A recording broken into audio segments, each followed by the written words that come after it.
Existe um documento de 1983 que ficou conhecido na internet como Documento da CIA, sobre o projeto Gateway. Talvez você já tenha ouvido falar dele, talvez já tenha visto alguém dizendo que a CIA estudou viagens fora do corpo, que estudou estados alterados de consciência, que investigou possibilidade de a consciência ultrapassar limitações da percepção física.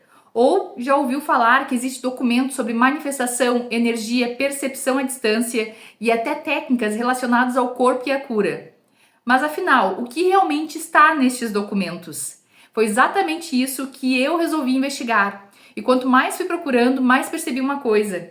O famoso relatório de 1983 é apenas uma parte dessa história.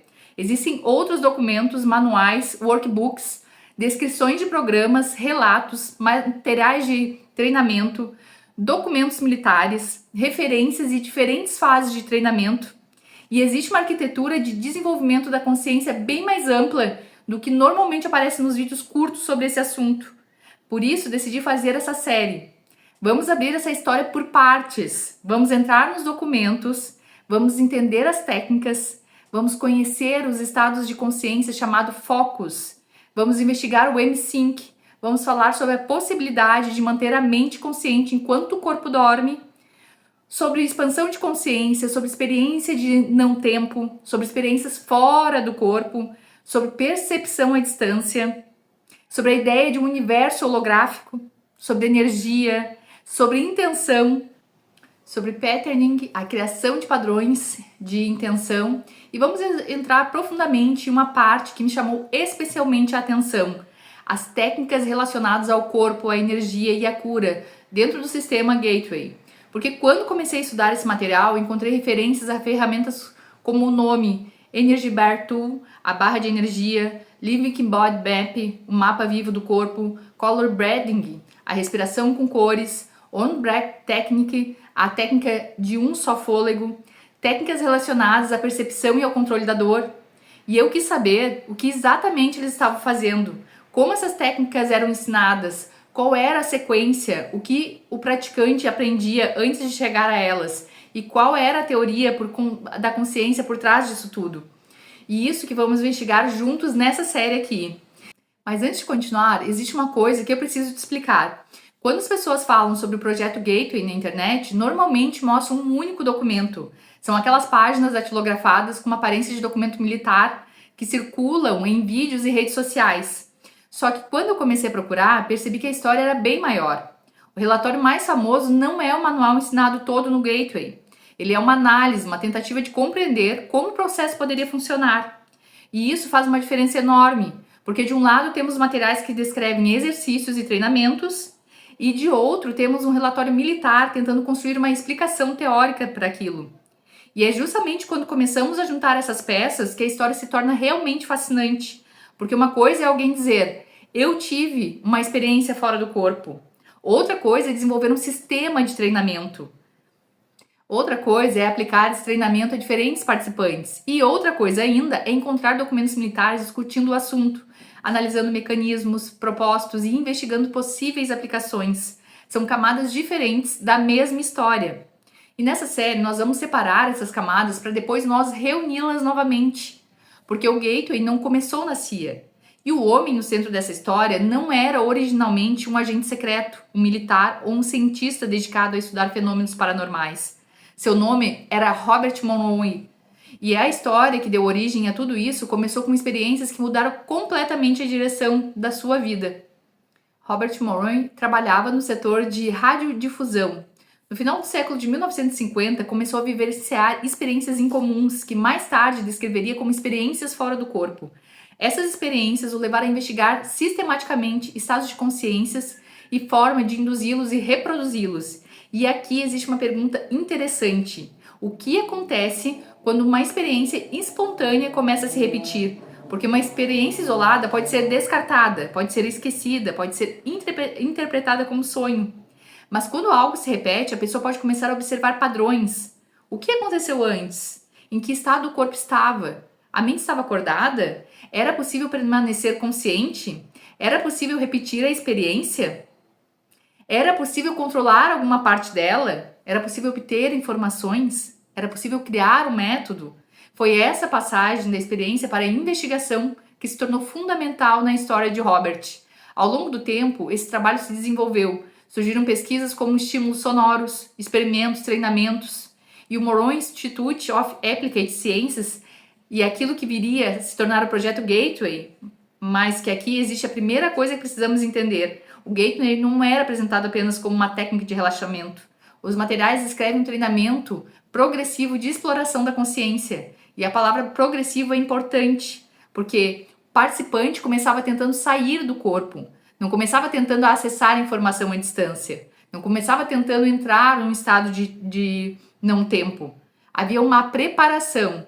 O treinamento procurava ensinar a pessoa a reconhecer mudanças no seu próprio estado de consciência, a reduzir interferências, a trabalhar a respiração, a utilizar som, a relaxar profundamente o corpo, a manter a mente consciente, a estabilizar a atenção, a trabalhar com intenção, a criar ferramentas mentais e progressivamente a explorar estados mais amplos. Em algum momento, o trabalho desenvolvido no Moron Institute chamou a atenção de setores militares e da inteligência dos Estados Unidos.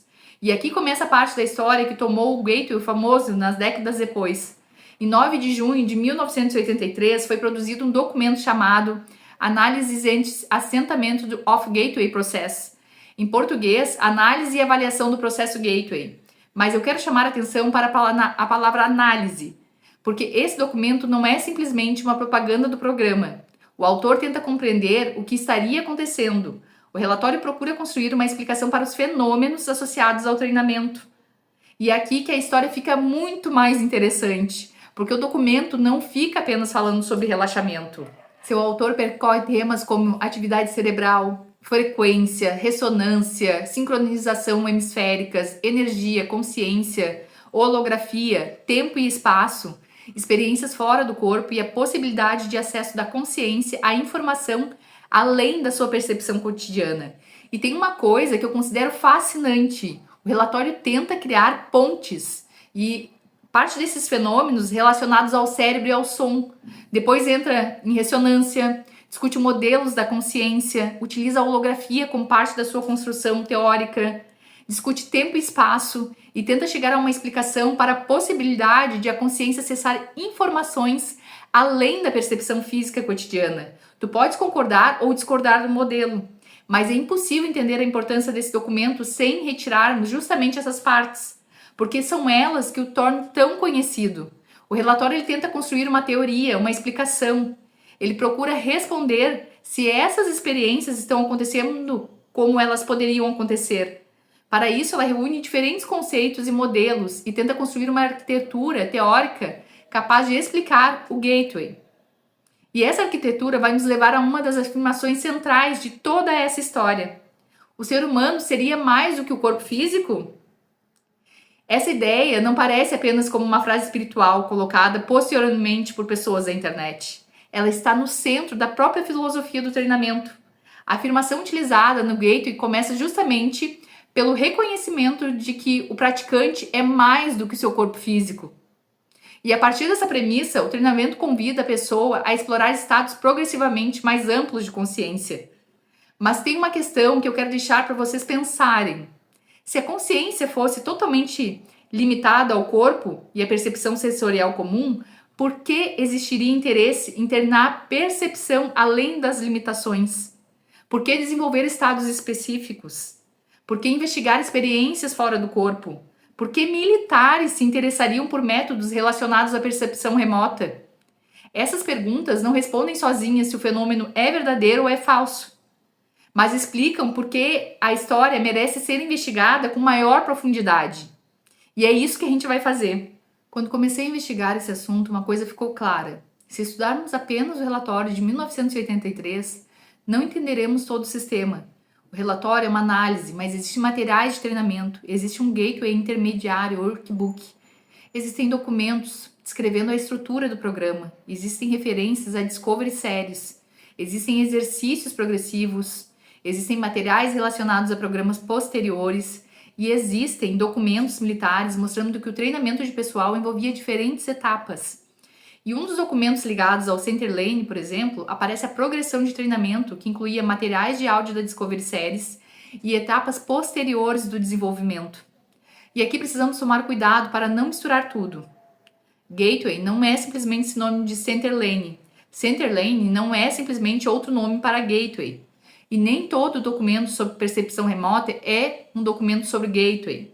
Mas existe uma história de contato, treinamento e interesse que conecta esses universos. E nós vamos reconstruir essa história.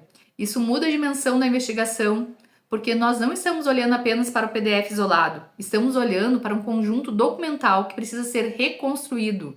E é isso que eu vou fazer nessa série. Descobrir quais materiais existem, como eles se conectam, o que pertence ao Gateway original, o que parece em programas posteriores e como esse conhecimento foi tratado dentro do contexto militar. Agora eu quero voltar para uma parte que me surpreendeu.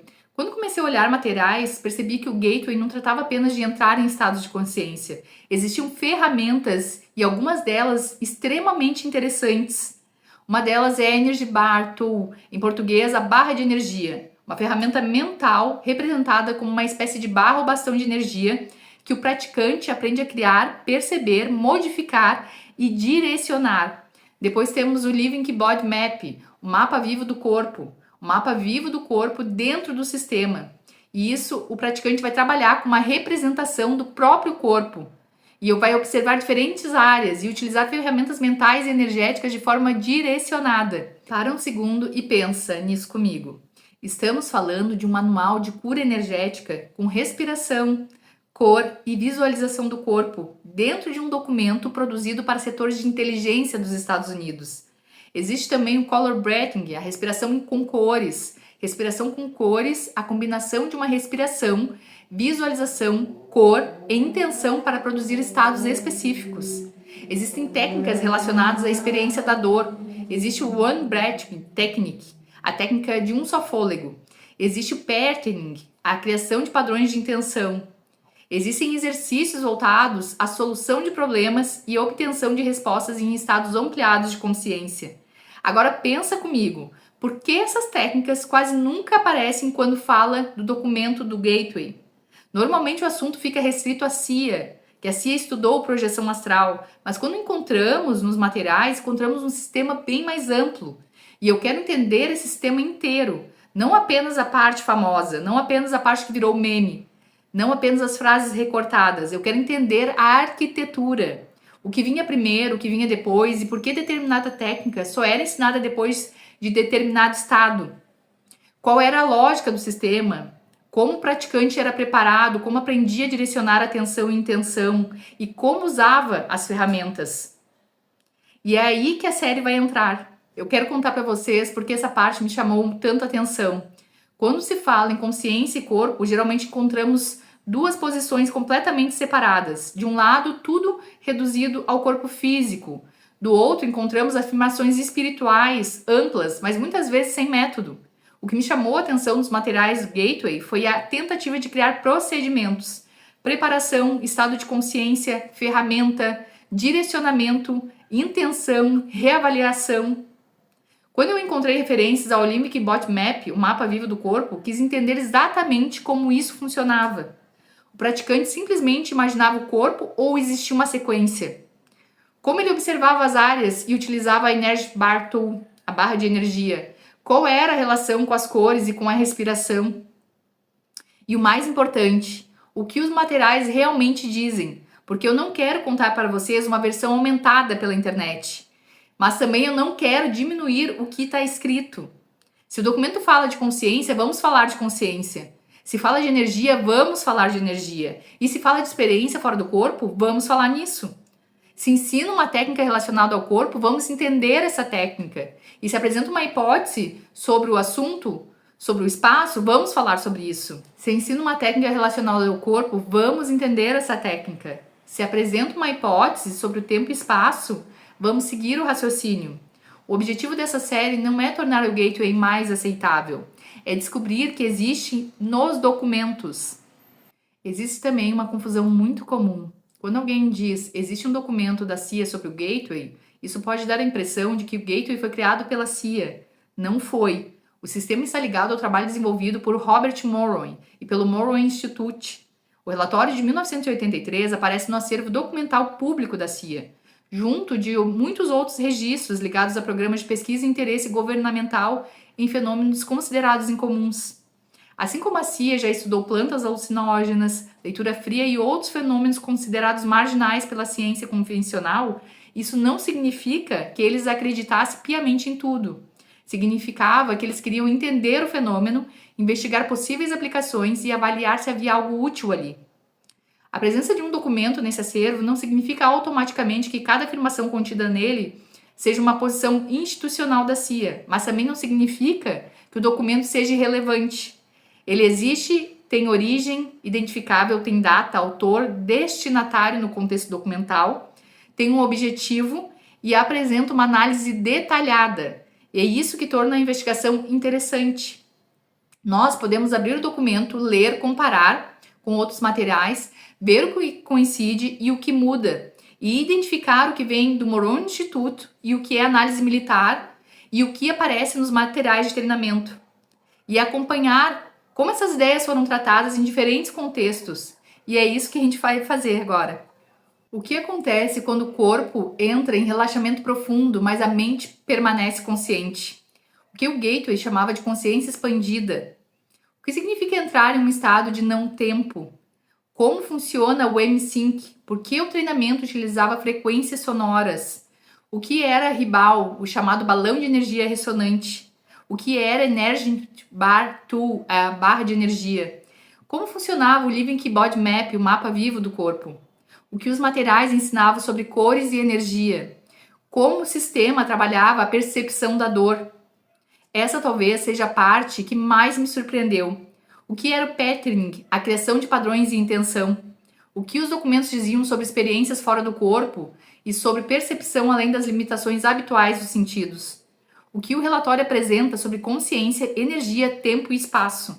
Por que aparece a ideia de holografia? Como o autor chega a essas conclusões? Qual eram as aplicações que interessavam os militares? E por que os pesquisadores e setores militares se interessavam por tudo isso? Vamos investigar cada uma dessas perguntas sem pular as partes estranhas, sem retirar as partes mais impactantes, sem diminuir aquilo que os documentos realmente afirmam e sem colocar no documento coisas que eles não dizem. A minha regra é bem simples: abrir os arquivos e descobrir o que realmente está lá. Porque existe uma diferença entre acreditar em qualquer coisa que aparece na internet e ter coragem de investigar um assunto sem preconceito. E é isso que eu quero fazer aqui. Eu quero olhar, ler, comparar, questionar, experimentar, compreender e mostrar para vocês aquilo que eu encontrar. No próximo episódio, vamos conhecer a história de Robert Morrow. E tu vais entender como experiências de um homem que trabalhava com radiodifusão acabaram levando à criação de um sistema de exploração da consciência que, anos depois, despertaria o interesse de setores militares dos Estados Unidos. Vamos falar sobre o início das experiências, as vibrações, o medo, as tentativas de compreender o que estava acontecendo, a investigação, os experimentos com som, a criação de uma linguagem para mapear estados de consciência e o caminho que levou ao desenvolvimento do Gateway. Porque antes do relatório, antes dos militares, antes do nome Gateway se tornar conhecido, houve uma experiência, depois outra e outra, até que alguém decidiu parar de fugir da pergunta.